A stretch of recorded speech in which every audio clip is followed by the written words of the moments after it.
Now, joining us from Los Angeles, California, is Roger Stone via Skype to break this down. His new story that he's quoted in at Infowars.com from his D.C. sources that we are investigating reportedly has Seth Rich at the Democrat Party with these same individuals the night he dies. And all we're saying is one of these brothers is caught trying to flee the country at the airport. You got all this swirling around it. The feds wanted to investigate what was happening inside of the DNC computers. They wouldn't let them more than 20 times. This deserves to be investigated. Roger Stone. Alex, great to be with you and welcome back.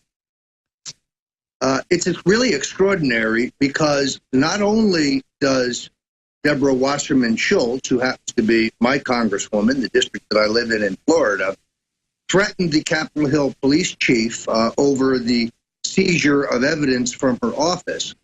But after she is well aware that the investigation has been launched, she changes the classification of the Awan brothers from consultant to House of Representative employees to ensure that they continue to have access to the House of Representatives computer system. This seems to me to be, a crime. This is part of an ongoing conspiracy, and now she's a co-conspirator. And I think this is, while being ignored by the mainstream media as very best they can, not making the front page of the New York Times or the Washington Post or the Fort Lauderdale Sun-Sentinel. This is a cover-up of extraordinary magnitude. And as it relates to the Seth Rich murder, I agree with you. Mr. Rich headed a division of the Democratic National Committee from which documents were clearly stolen. We now know from William Binney and Ray McGovern and others in an extraordinary piece published last week that the evidence shows that the documents were never hacked but were downloaded to thumb drives and removed from the DNC. So the entire question of hacking of the DNC by the Russians, that's false. Guccifer 2.0, that now appears to be false, is falling apart, and the Democrats are desperate to distract from the connection between the Awan brothers and the now more than 30 members of Congress that gave access to their computer systems to these two Pakistanis who, by the way, Alex, seem to have scant IT experience, raising the question of maybe this perhaps was a Pakistani or governmental operation and the Awans were just fronting. Key point. No member of Congress will step forward to testify against the brothers. None of them will go public, including Deborah Wasserman Schultz. Is this a blackmail operation, or are we not criticizing because it's politically incorrect? Let's expand on that. If you go back to 9/11, it was in major newspapers at the time that the FBI said it's as if Al-Qaeda had people at the top of the FBI. Well, we know with people like the man heading up the witch hunt right now, Mueller, he has major contacts with the Democratic Party. His law firm gives 99.8% of their money to the Democrats. They get massive money from the Saudis, the Pakistanis. He's the guy that had the FBI in his 10-year tenure take radical Islam off of the list of terror groups when they are responsible for 99% of terror. And then we ask, why is the Muslim Brotherhood being backed in the Arab Spring? Why is Al-Qaeda and ISIS being backed? Why? Why is Hillary staying in the same bed as Umma Abedin and her Islamic family? Why is a Islamic woman leading the feminist movement now in the country, teaching women to wear burqas? Why is USA Today saying wear burqas if you're a feminist? Why is it everywhere? Why is everything Islamified? Why, when I tune into Trevor Noah or John Oliver, anybody that's attacking me, they say Jones is scum. He claims Muslims are involved in crime and that Muslims are unvetted and that some Muslims have diseases, when it's a fact that they're pouring in with TB. It's a fact they're pouring in with crime. Just look at Europe. This is the untouchable God group, and it looks like they just infiltrated our wide open government. I mean, the owner of Chobani Yogurt. He's on the New York Federal Reserve Board that runs our country, that's more powerful than President Trump, that's check-making Trump with all of these interest rate hikes, battling him. This is just absolutely incredible how infiltrated we really are and how it just gets worse and worse. And now school lunches, not just here but in Europe, are saying no pork served in the schools because of the Muslims. I mean, they are God. Well, Alex, they're attacking you because you've been very effective about raising this issue in the consciousness of the American people. I know they want to cut Infowars.com off. I know they want to limit our reach to the American people, but they're not going to be successful. And they're attacking you relentlessly because you have raised the profile of this very important issue. I want to address also the question of Anthony Scaramucci, which you raised in the opening here, because I think it's most important. Turns out that Scaramucci is a political suicide bomber. Yes, he may have blown himself up, but he took out 2 rhino whistling moles in the Trump White House, those being Reince Priebus and Sean Spicer. I have now determined, absolutely positive, that Rod Rosenstein, the number 2 man at the Justice Department, the man who on his own volition decided to appoint the Lord High Executioner Robert Mueller as a special counsel to investigate a matter in which there is no evidence of crime, the Russian collusion delusion, that Mr. Priebus is the one who directed the hiring of Mr. Rosenstein, and he did so on the recommendation of Congressman Elijah Cummings, Democrat of Baltimore. He has saddled the president with an ass in the bosom, with an assassin who will cook up any kind of phony allegation against our president in an attempt to remove it. And now we know why Cummings is always running around slobbering and drooling over Rosenstein, and why he's been on the news saying who he would accept as a new FBI director and who he wouldn't, because he's been burrowed into this whole thing when he's one of the most politically discredited, corrupt, partisan manipulators out there. And if you will look carefully at Mr. Cummings' filings with the Federal Election Commission from his re-election campaign, you will see that he's violating the law, essentially living off of his campaign committee and being reimbursed handsomely for travel expenses in a completely illegal and improper way. Let me put it another way. If Mr. Cummings were a Hispanic Republican, he would be in jail right now.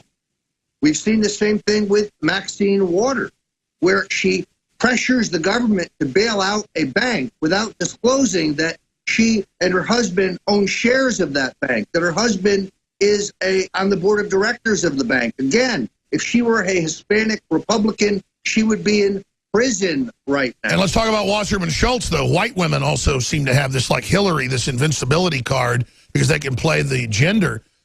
I mean, look at Wasserman Schultz and how she's involved with the DNC controlling the District of Columbia and threatening the police with their funding if they keep investigating the computers and don't hand stuff over. I mean, this group of people is lawless. And Maxine Waters, according to the FBI and others, is the most corrupt member of Congress who's never been prosecuted. Fortunately, Owen Schroyer was the first to identify the candidacy of Omar Navarro, a hard-charging young reformer who is going to make history in that district. I was with Omar last night. I went there voluntarily to help in a fundraiser. We raised about $25,000, which is small potatoes compared to what Maxine Waters has. But there's a sea change coming. Watch this campaign and this district very, very carefully, Alex.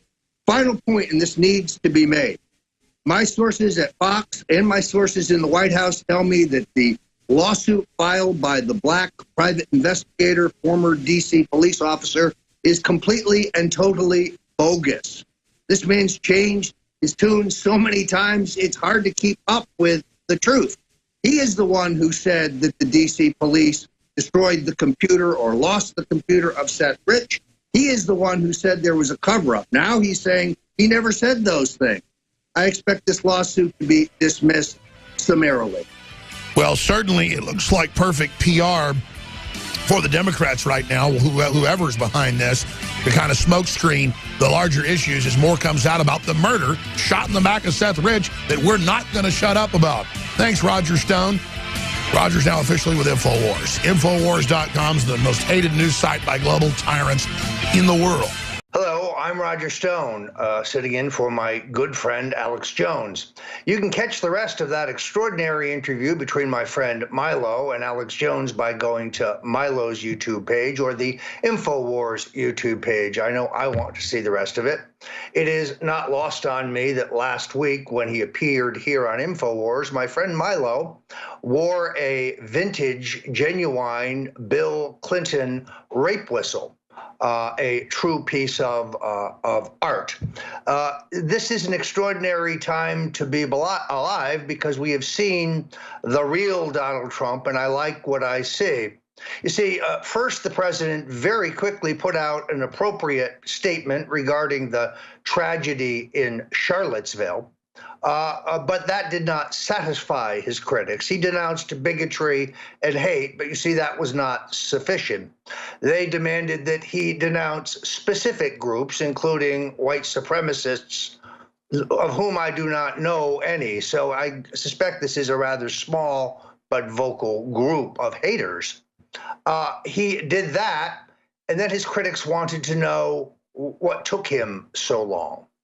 The truth is Donald Trump cannot please his critics. And then he finally, fed up, had that moment of truth where he said, wait a minute, there's plenty of blame to go around here. Those who expose, those who condone, those who perpetrate violence on the left, the most violent elements of the Black Lives Matter movement, for example, they are equally responsible for the climate in America. They are equally to be denounced and rejected, as violence is never a solution.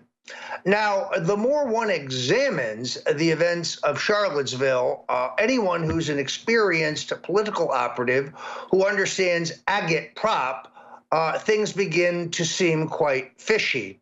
I don't deny that there probably were a few neo-Nazis and Klansmen interspersed through the mob for authenticity. But all this has the absolute feel of an astroturf effort by the Soros ops. Jason Kessler, who appears to be the chief organizer, is identified now as a white supremacist, but not very long ago, he was an ardent Obama supporter and working in the Occupy demonstrations. I still have my investigation underway, but others with key ties who are allegedly now Klansmen or skinheads or neo-Nazis have very strange recent activities of activism, I should say, on the political left. Then what are we to make of the Craigslist ad that was found in Charlottesville, soliciting actors for an outside drama? This is beginning to be precisely what WikiLeaks showed us happened in the campaign, where George Soros and his ilk financed guerrilla operations and dirty tricks operations to foment violence at the Trump rallies so that Trump could be blamed for the violence. That's precisely what is going on in Charlottesville. And the president raises a good point. It's interesting because if you start by tearing down statues of Robert E. Lee and Jefferson Davis, George Washington was in fact a slaveholder. Do you tear his statue down? To which one black journalist I was reading to the other day said, yes, not going to happen. So let us now turn to the Trump White House, where the cabal of the generals, what I call the 7 days in May crew, is very much in control, where General H.R. McMaster who looks amazingly to me like Don Rickles, by the way, is in an alliance with White House Chief John Kelly. Reminds me very much of General Alexander Haig. And they are believed to be allied with General Mad Dog Mattis, the first non-civilian defense secretary in modern times.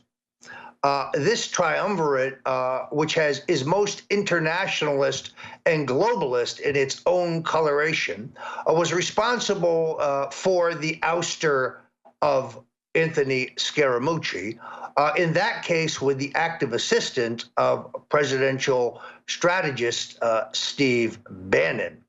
Now, unfortunately, Scaramucci's real sin was access to the president.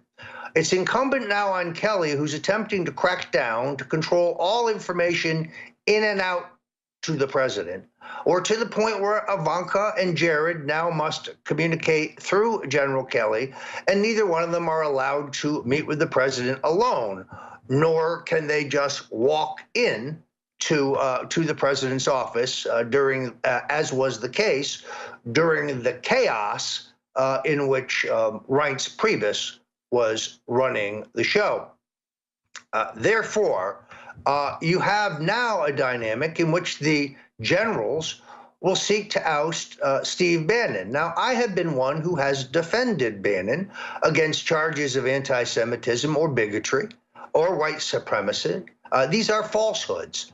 But I believe he's a spent volcano. He has not stepped up, first in the personnel process, not understanding that personnel is policy. He helped no other Trump loyalists get inside the White House walls. Now he finds himself facing the globalists alone. He also, unfortunately, was the prime mover in the appointment of Rex Tillerson as our Secretary of State. Steve Bannon knew that Tillerson's chief patron was Condoleezza Rice, and that Rice had recommended Tillerson face-to-face with the president in a meeting in New York. Yet, he pushed the appointment of Tillerson. Rice and the Romneyites now dominate the Trump State Department. The pressure to remove the Soros people from embassies across Eastern Europe is ignored in the Tillerson State Department. This is another example of what Steve Bannon has given us. I am deeply disappointed that he didn't tell the president that Joe Arpaio was being unfairly prosecuted, and that prosecution should be halted. Steve Bannon, who came up with a higher tax proposal, which Larry Kudlow and the other growth experts said would be a disaster for the Trump economic revolution.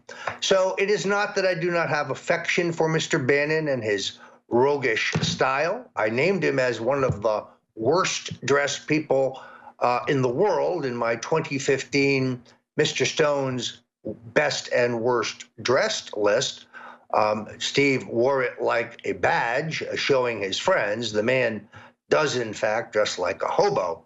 But I think the point here is that the generals will now take Stephen Bannon out, regardless of what Roger Stone thinks one way or another, for the same reason that Scaramucci had to be removed. It's because of Steve's independent access to the president.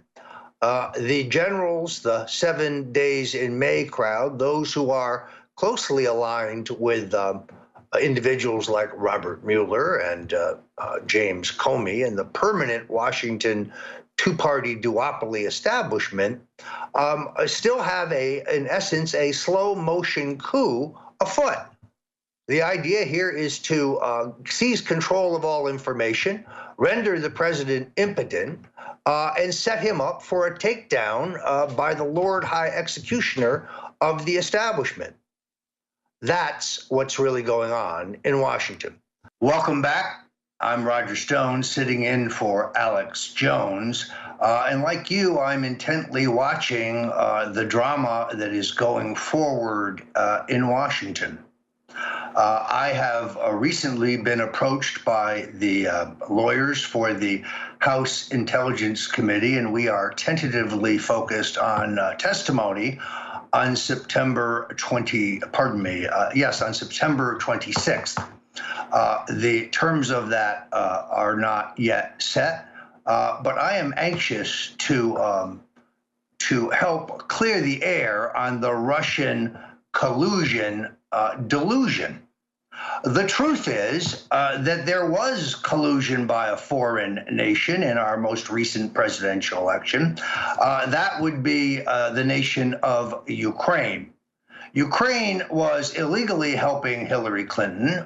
Ukrainian intelligence was forging documents to smear Paul Manafort, even though prosecutors in Ukraine admit today that he has done nothing wrong or illegal in the country. But now we learn that these very same Ukrainians have sold missile technology to the North Koreans to make their weapons more accurate and more stable. So in other words, Hillary Clinton colluded with the Ukrainians to steal this election. Later in the week, I'll be talking to, sorry, we're active here at the Bureau. I apologize. I have Lee Stranahan will join me to lay out in chapter and verse what exactly is going on in terms of the lack of public focus and investigation into the illegal activities between the Ukrainians and the Clinton campaign. Unlike the Russian claims, here there is enormous proof of said collusion. On the other hand, collusion with foreign elections of foreign countries abroad is not unheard of. We interfered in the Russian election, spending money and agitprop in order to elect Boris Yeltsin. Yet, to this day, not a scintilla, not a shred of evidence of improper conduct by anyone in the Trump campaign involving the Russians has been proven.